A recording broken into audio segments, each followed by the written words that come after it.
আচ্ছা, আজকে সকালে বীরগঞ্জ সেতু উদ্বোধনী অনুষ্ঠান ছিল। সেখানে আমাদের বরিশালে যে যে আসনে আমাদের যে জেনারেল সেক্রেটারি ফুয়াদ ভাই দাওয়াতপ্রাপ্ত ছিলেন সরকারিভাবে।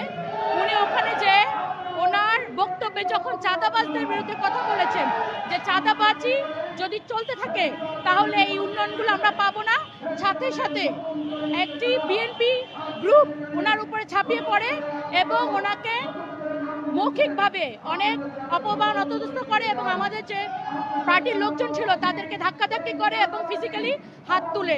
আমরা সেটার প্রতিবাদ করছি এবং আমরা চাই যে কোনো প্রার্থী, আমিও একজন প্রার্থী, আমরা চাই প্রত্যেকটা প্রার্থী যেন তাদের এলাকায় কোনো ভয় ভীতি ছাড়া জনগণের কাছে যেতে পারে, তাদের ইশতেহারের কথাগুলো বলতে পারে, তাদের দাবি দেওয়ারগুলো কথা বলতে পারে।